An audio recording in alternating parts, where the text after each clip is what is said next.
Midnight Murmurs.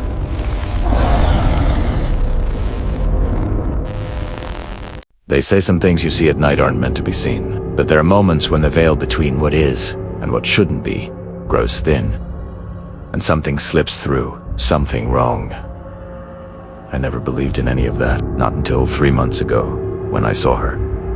It was a Tuesday night in late September. I remember because Tuesdays were my late shift at the distribution center, and I always took the same route home, down Maple Street, cut through the park, then onto Riverside Avenue, where my apartment building stood like a tired sentinel against the night sky. The streetlights along Riverside had been flickering for weeks. The city kept promising to fix them. But you know how that goes. So I was used to walking through patches of darkness, my phone's flashlight cutting a small path ahead of me. That night, the air felt different.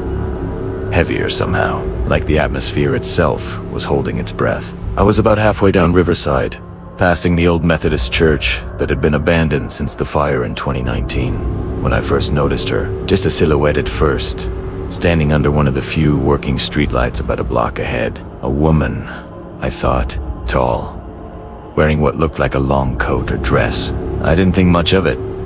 People walked at night.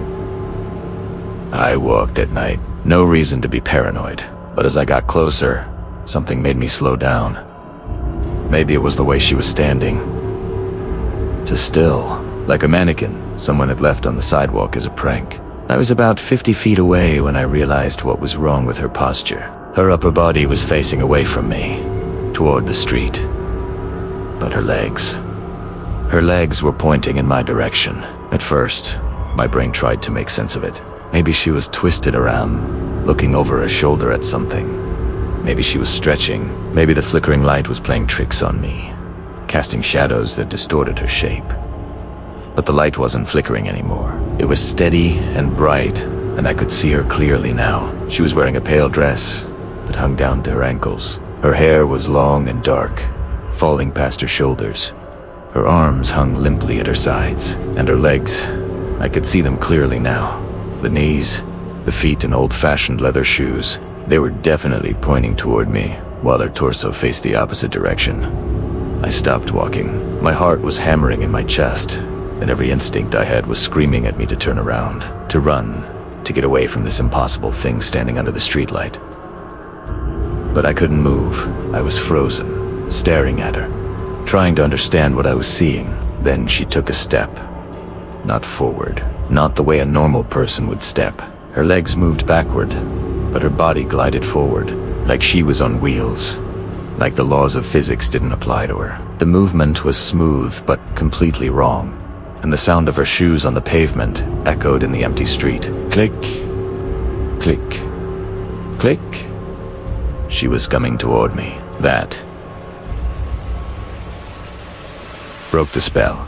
I stumbled backward, nearly tripping over my own feet.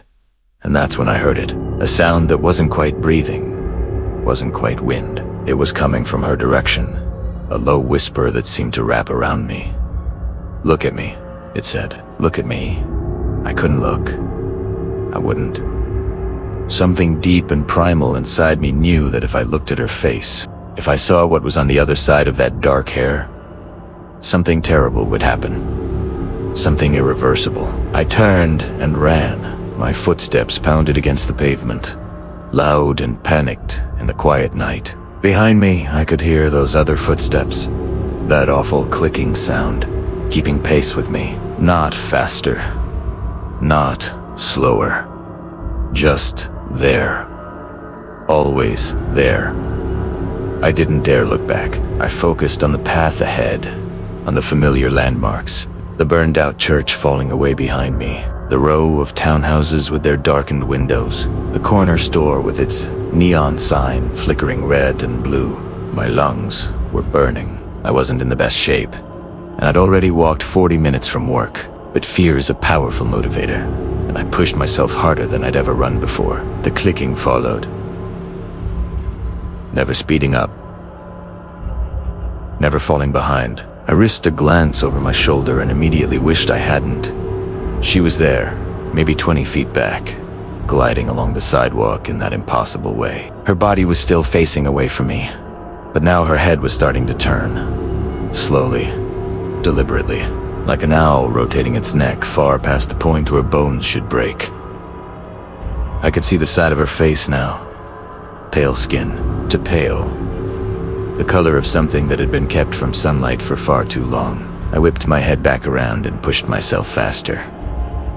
My apartment was still 6 blocks away. 6 blocks that suddenly felt like 6 miles. The whisper came again. Closer now. Intimate. Like she was speaking directly into my ear even though I knew she was still behind me. Why do you run? I just want you to see. I just want you to look at me. There was something wrong with her voice. It had multiple tones, like several people speaking in unison, slightly out of sync.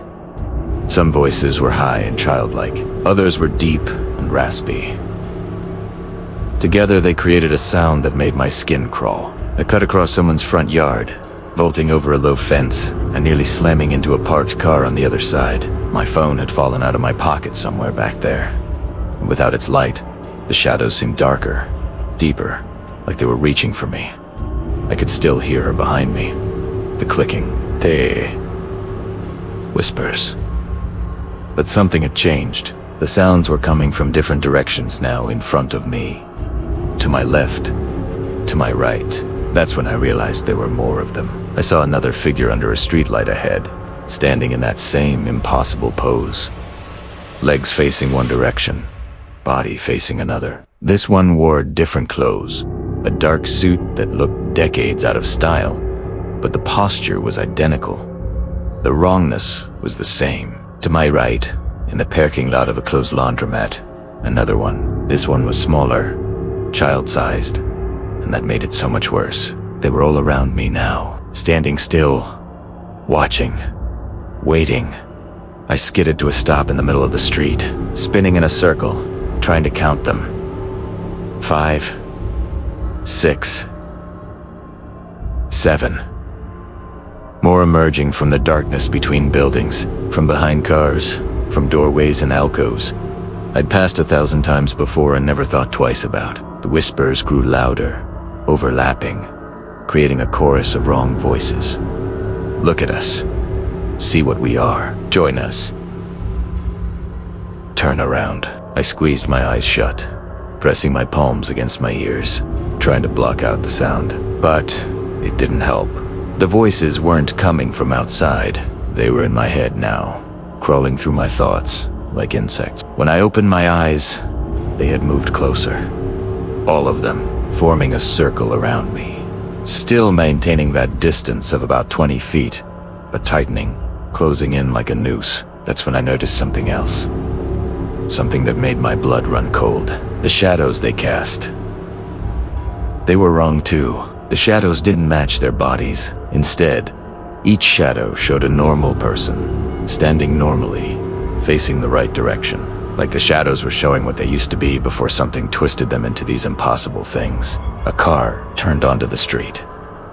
Headlights swept across the scene, and for a brief, desperate moment, I thought I was saved. I waved my arms, shouting for help, stumbling toward the approaching vehicle. But as the headlights hit the figures surrounding me, they didn't react. They didn't move. They didn't even seem to exist as far as the car was concerned. The driver, a middle-aged man with his eyes on his phone, passed right through the space where 3 of them were standing, and they simply faded like smoke, reforming the moment the car passed.